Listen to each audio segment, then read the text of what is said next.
And then during the night they need to share the warmth for the grapes not to be cold.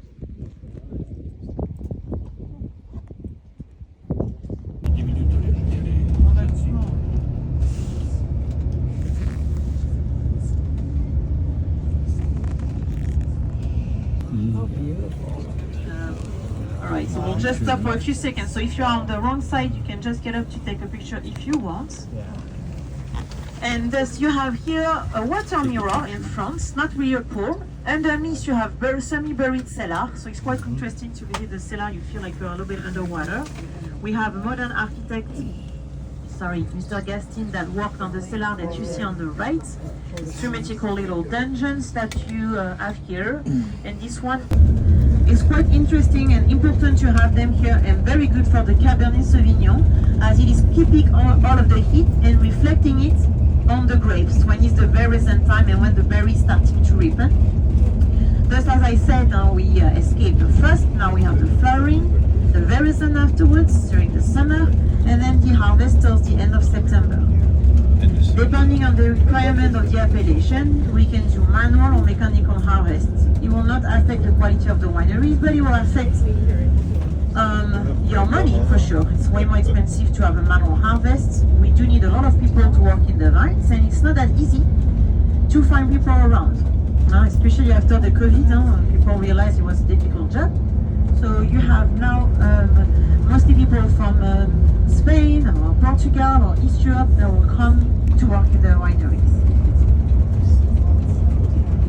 Passer par là la dernière fois. Je suis pas passée par là la dernière fois. Ouais, à chaque fois. C'est bien. Ah ouais. C'est bien, c'est bien. Yes, it is a water tower. Guess what? We also call it a chateau. I don't really know why they decided. It's called a water chateau. So you see, we use this word for everything, providing water to everybody. On the left-hand side, you have the bigger house. Not very nice of him. You will see that in a few seconds. We'll just stop with Patrice just in the middle, so you can take pictures. But unfortunately, we can't get off the bus. It's a little dangerous if cars are passing, but you'll have a great view. So Château Pichon Baron. Right, yes. So you go in the water. You want to get tan on both sides to really enjoy the sun everywhere. This is a little bit the same for the vines.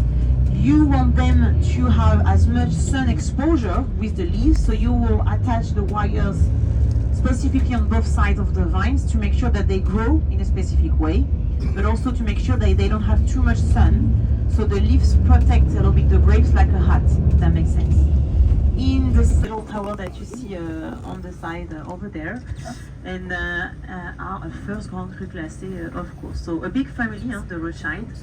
They, during the Second World War, had some financial difficulties, had to flee also France, go throughout Europe, and were confiscated from all of their art facilities, but always found solution with there must have been a very good wine.